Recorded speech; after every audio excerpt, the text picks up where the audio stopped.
Welcome back. آپ دیکھ رہے ہیں پروگرام اختلاف رائے. میں افتخار کاظمی. اب پاکستان میں کرونا کس قدر تباہی پھیلا رہا ہے اس پر بات کرتے ہیں، لیکن اس سے پہلے آپ کو حکومت کا موقف سنوا دیں. اسد عمر گفتگو کر رہے ہیں کہ کرونا کے حوالے سے حکومت کی پالیسی کیا ہے. واچ اسد عمر. بڑا تفصیلی ریویو ہوا تھا، تو جو پروجیکشن کی گئی تھی مئی کے ابتدا میں 30 اپریل یا 1 مئی کو لاسٹ سیشن ہوا تھا، اس سے ذرا سی اموات بھی کم ہے اور کیسز بھی کم ہے. تو جو ایکسپیکٹیشن تھی، جو توقع تھی، ابھی تک اسی کے مطابق چل رہا ہے. دیکھیے، حکومت نے ہرڈ امیونٹی کے تحت لاک ڈاؤن نرم کیا ہے تاکہ جتنے لوگوں کو کرونا ہونا ہے ایک بار ہی ہو جائے. یعنی کرونا جتنے لوگوں کو ہرٹ کرنا چاہتا ہے کر دے. چونکہ پاکستان میں زیادہ موت کا باعث کرونا بن نہیں رہا، تو لوگوں کو کرونا ہو بھی رہا ہے اور وہ صحت یاب بھی ہو رہے ہیں. اگر ہمارا پرسنٹیج 19% چلا گیا ہے مریضوں کا، لیکن جو کیجویلٹی ہے وہ بہت زیادہ ہائی نمبر اس کا نہیں آیا. تو بظاہر اس پالیسی کے تحت حکومت نے لاک ڈاؤن نرم کیا ہے. یہ کوشش بالکل نہیں کی گئی کہ ہم کرونا کو شکست دے دیں یا اسے نکال باہر پھینکیں. یہ ضرور کہتے ہیں جی کرونا سے لڑنا ہے، لیکن لڑنا بڑنا نہیں ہے. خاص کر جن ملکوں نے اس پر بر وقت ایکشن کیا جیسے نیوزی لینڈ. اب یورپ، امریکہ نے تو اس بات پر یقین ہی نہیں کیا کہ کرونا کوئی وبا ہے. اس سے پہلے کہ وہ کچھ سمجھتے، کرونا اپنا کام کر چکا تھا. امریکہ میں تھیوری چل رہی تھی کہ شاید، بلکہ یورپ میں تھیوری چل رہی تھی کہ امریکہ نے چائنا کے اندر کوئی وائرس چھوڑا ہے، جبکہ امریکہ یہ سمجھتا تھا کہ چین کسی وائرس پہ تجربہ کر رہا تھا تو ان کے یہاں وہ وائرس پھیل گیا ہے. تو دونوں بے فکر بیٹھے ہوئے تھے. تو یورپ میں پھیلا، پھر امریکہ میں پھیلا. تو یہی صورتحال ہمارے یہاں بھی ہے. اب اس سے ہم لڑنے کی بجائے یہ کوشش کر رہے ہیں کہ یہ ہمیں لڑ جائے، اور جتنا لڑنا ہے ایک بار ہی لڑ جائے. کیا روز روز اس سے مقابلہ کریں؟ تو اللہ کرے کہ حکومت کی وہ اسیسمنٹ غلط ہو جس میں یہ کہا گیا ہے کہ مئی کے آخر میں یہ اپنے عروج پر ہوگا، ہائی ٹائم پہ ہوگا. کیونکہ اگر یہ ہوا تو کوئی کچھ نہیں کر سکتا، کیونکہ جو کچھ کرنا ہے وہ تو کرونا نے کرنا ہے. باقی صرف انتظار میں ہے کہ یہ کب اپنا آخری رنگ دکھاتا ہے یا اپنا پیک دکھاتا ہے. اگر تو نمبر سے بہت زیادہ فرق نہ پڑا، یعنی کیجویلٹی اسی لیول پہ رہی، تو پھر کریڈٹ لے لیں گے کہ دیکھیں ہم نے یہ کام کیا اور ہم کامیاب ہو گئے. لیکن اگر فرق پڑا تو ہمارے پاس یہ جواز تو موجود ہے اور یہ دلیل بھی ہے کہ امریکہ، برطانیہ، روس، چین، فرانس جیسے ملک، طاقتور ملک اور ترقی یافتہ ملک، وہ اس سے نہیں لڑ سکے تو ہم بیچارے غریب مسکین کیا کریں گے؟ ہمارے پاس تو وسائل بالکل نہیں ہے. زیادہ سے زیادہ لوگ مریں گے تو ہم تھوڑی زیادہ امداد مانگ لیں گے. اور اب کچھ بات کرتے ہیں کرونا وائرس کی اور اس سے پیدا ہونے والی صورتحال کی. SOPs کی خلاف ورزی کرنے پر پولیس نے لاہور میں متعدد مارکیٹیں سیل کر دی. کراچی میں بہت سے پلازے اور مارکیٹیں، زہر مارکیٹ سمیت کئی مارکیٹیں بند کی گئی ہیں. لاہور میں SOPs کی خلاف ورزی کرنے پر شاہ عالم مارکیٹ وہ بند کی گئی. اس کے علاوہ اعظم مارکیٹ بند کی گئی. انارکلی بازار، رنگ محل مارکیٹ، سوہا بازار، اکبری منڈی، بوچی گیٹ، یعنی جو اندرون شہر کی مارکیٹیں ہیں وہ آج بند کی گئی. اور لاؤڈ اسپیکر پر لوگوں سے کہا گیا کہ گھروں کو واپس چلے جائیں. ایک تو موقف یہ تھا کہ چونکہ لوگ ان بازاروں میں بہت آ رہے ہیں اور بچوں سمیت آ رہے ہیں، کل کہا تھا حکومت نے کہ اگر بچوں کو لے کر آئے تو ہم بند کر دیں گے. تو آج مارکیٹیں بند کی گئی، لیکن پھر کچھ دیر کے بعد حکومت کی طرف سے یہ اعلان کیا گیا جی بند مارکیٹیں کھولی جا رہی ہیں. کیونکہ تاجروں نے احتجاج کیا.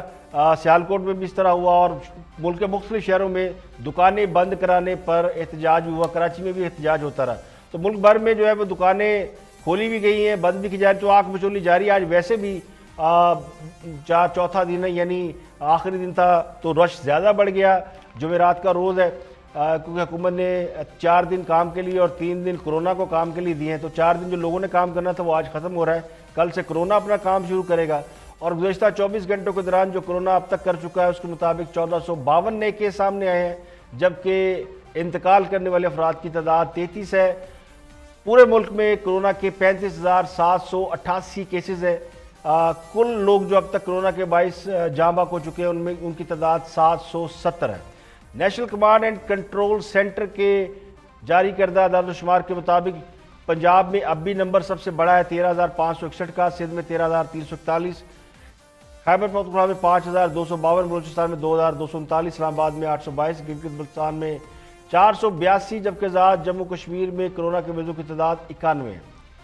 ملک کے عام شہریوں کی طرح ہیلتھ ورکرز کی بڑی تعداد بھی کورونا سے متاثر ہو رہی ہے. ملک بھر میں اب تک 989 ہیلتھ ورکر کورونا کے مرض میں مبتلا پائے گئے, جن میں سے 12 ہیلتھ ورکر کے بارے میں یہ بتا دیا گیا کہ وہ جاں بحق ہو چکے ہیں. یعنی اس جنگ کے اندر جو کورونا کے خلاف لوگ لڑ رہے ہیں, اس میں پولیس کے لوگ بھی شہید ہو چکے ہیں, اس میں پاک فوج کا ایک جوان اور میجر جو تھے وہ بھی شہید ہوئے ہیں. اس کے علاوہ ہیلتھ ورکر شہید ہو رہے ہیں, بہت سے جو ڈاکٹر, نرسز اور پیرامیڈیکل سٹاف کے لوگ ہیں وہ بھی اس میں شہید ہو رہے ہیں. ہیلتھ ورکر جو متاثر ہیں ان میں 517 ڈاکٹر ہیں, 155 نرسز ہیں, 317 دیگر ہیلتھ ورکر شامل ہیں. 223 ہیلتھ ورکر جو ہے وہ کرٹیکل کیئر میں خدمات سر انجام دے رہے تھے, جبکہ 766 لوگ جو ہے وہ دیگر جگہوں پر ڈیوٹیز دے رہے تھے. 563 ہیلتھ ورکر کو ہوم آئسولیشن میں, جبکہ 165 ہیلتھ ورکر کو ہاسپٹل میں ایڈمٹ کر دیا گیا, جن میں سے 163 کی حالت بتائی گئی کہ اچھی ہے, 2 کی جو حالت جو ہے وہ ان کو چونکہ وینٹیلیٹر ہے تو وہ کرٹیکل ہے. تو NEOC کے مطابق کورونا سے متاثرہ 249 ہیلتھ ورکر جو ہے وہ صحت یاب ہوئے. وزیر خزانہ بلوچستان ظہور بلیدی نے اپنے ٹویٹ میں اپنے کورونا ٹیسٹ پازیٹیو آنے کی تصدیق کی ہے. انہوں نے کہا جی کہ میرا کورونا ٹیسٹ مثبت آیا ہے, مجھ میں کورونا کی علامات نہیں تھی, لیکن میں نے ڈاکٹروں کی ہدایت کے مطابق خود کو کوارنٹائن کر لیا ہے. وزیر تعلیم سندھ سعید غنی کے مطابق آئین میں تبدیلی کر کے بچوں کو پروموٹ کر دیا جائے گا. بورڈ کے امتحانات نہ ہونے کے فیصلے کا اعلان اسٹیئرنگ کمیٹی کے اجلاس کے بعد ہوگا, جبکہ بچوں کو اگلی جماعت میں پروموٹ کرنے کے لیے قانون کو بدلا جائے گا. اب دنیا بھر کی بات کریں تو کورونا سے مرنے والوں کی تعداد لگ بھگ 3 لاکھ ہو گئی, جبکہ متاثرہ افراد کی تعداد 44,46,000 سے تجاوز کر گئی. امریکہ میں کورونا وائرس سے مرنے والوں کی تعداد 85,000 سے زیادہ ہو گئی. صدر ٹرمپ نے اپنی ٹاسک فورس کے اہم رکن ڈاکٹر فاؤچی پر الزام لگایا ہے کہ وہ دونوں طرف کی سیاست کر رہے ہیں. عالمی ادارہ صحت نے خبردار کیا, ہو سکتا ہے کووڈ-19 کبھی بھی ختم نہ ہو. WHO کے ڈائریکٹر ایمرجنسی نے کہا کہ HIV کا وائرس بھی ختم نہیں ہوا, مگر ہم نے اس وائرس کا مقابلہ کرنا سیکھ لیا ہے, یعنی اس کے ساتھ جینا سیکھ لیا. پابندیاں نرم ہونے کے باعث وبا کی دوسری لہر آنے کا خدشہ ہے. تو اس کا مطلب یہ ہے کہ لوگوں کو اب کرونا وائرس کے ساتھ ہی جینا ہوگا. تو مہلک وائرس سے برازیل میں 754 افراد ہلاک ہو گئے ہیں. برازیل میں مرنے والوں کی تعداد 13,240, برطانیہ میں مزید 494 لوگ اور تعداد ہو گئی 33,186. میکسیکو میں مزید 353 لوگ, اٹلی میں 195, اسپین میں 164, بھارت میں 136, کینیڈا میں 133, ترکی میں مزید 58 لوگ کورونا کے باعث چل بسے ہیں. یورپی یونین نے سرحدوں پر بتدریج کنٹرول ہٹانے کی تجویز دی ہے تاکہ یورپ میں سیاحت کی صنعت کو دوبارہ فروغ دیا جا سکے. کورونا وائرس کے بعد سے یہ سرحدیں بند ہیں اور ٹورزم اور فلائٹیں بند ہیں. آج کے لیے اتنے, کل پھر حاضر ہوں گے مزید خبروں, تبصروں, تجزیوں کے ساتھ. پروگرام اختلاف رائے سے افتخار کاظمی کو اجازت دیں. اپنا بہت بہت خیال.